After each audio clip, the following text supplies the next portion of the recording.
而家我哋咧就要去呢個新橋人民廣場啦。今日呢度咧，其實嗰個範圍咧都好舒適，有好多呢啲咁樣嘅古羅馬嘅柱咁樣嘅，成個廣場其實好大嘅，入去咯。範圍真係好大啊！呢度幾多人喺度休憩啊，有表演啊嗰邊，所以草草地啊。咁呢個就係廣場啦，呢個位置非常大。呢個範圍咧就係一個廣場嘅表演位啦。我相信係咪好多人可以坐喺度睇嘢嘅？咁啊，而家我喺中間，好大，咁轉個圈俾大家睇，大到咧好緊要。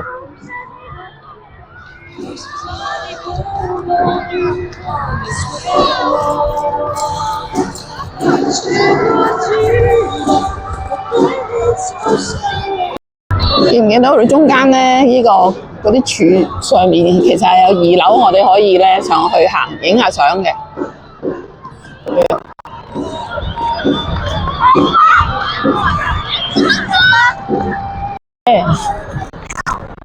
廣場嘅另外一邊咧就有個鐘樓，你睇下。好，廣場中間咧有呢嚿嘢係一個藝術裝置啦。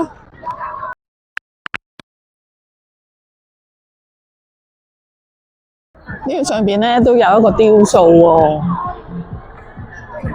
影下先。㗎嗱，廣場嘅尾嗰個鐘樓隔離附近就有一個咁樣嘅羅馬廣場，有好多雕塑嘅，可以逐個埋去慢慢睇下先。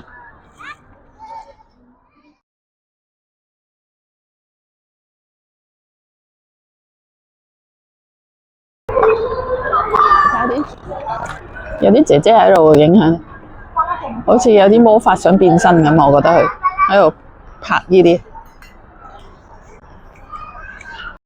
我哋睇個頂啦，原來咧係有唔同嘅星座啊，喺頂上邊喎。個範圍咧咁樣影咧，好靚㗎啦，一條條咁樣。我喺2樓啦，呢個高角度咁樣影出去咧，呢個範圍咧就可以影晒啦。咁啊，今日嚟呢個景點咧，我又覺得好舒暢啦。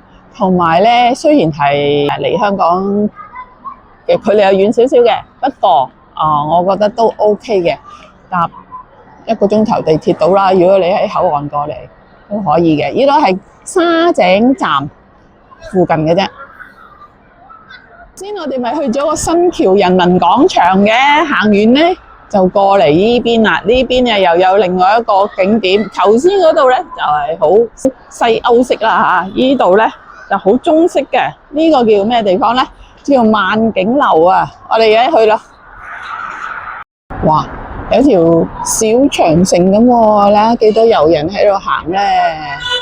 呢個都幾特別喎，夠晒古色古香啊！夠似去咗萬里嘅長城啊！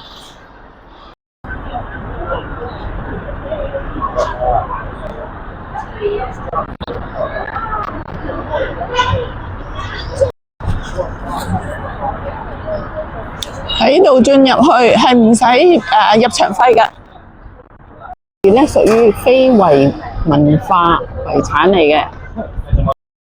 入到嚟呢度啦，已經。我相信佢哋咧影緊一啲結婚相啊，古裝造型。嗱，左右都有人影緊。呢邊呢個姐姐好犀利啊，我覺得佢個造型都好靚啊。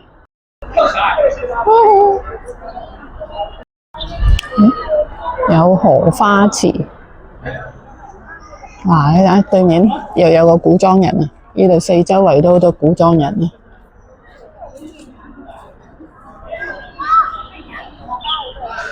古裝妹妹仔啊，呢度都呢個文化館啦。哇！呢度呢個應該係觀音像啦，我諗，我估就係唔肯定。呢個應該係中式嘅茶寮啦。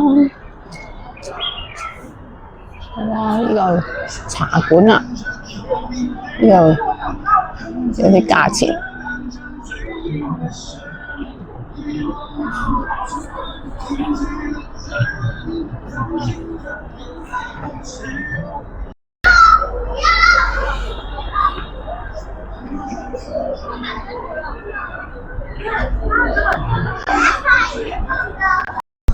四周圍咧都可以咧租借啊，呢啲或者化埋妝啊，喺度四圍影相。哇！好多小朋友喺中間，呢個咧其實係一個太極嘅標誌啊，後邊咧有個像，有個太極館，同埋呢個好大嘅棋盤啊！係咪好大咧？我企埋去你就知佢幾大。呢度咧，呢個萬景樓呢個牌下邊呢度有樓梯，可以上嗰個有一個長城嘅 mini 嘅長城。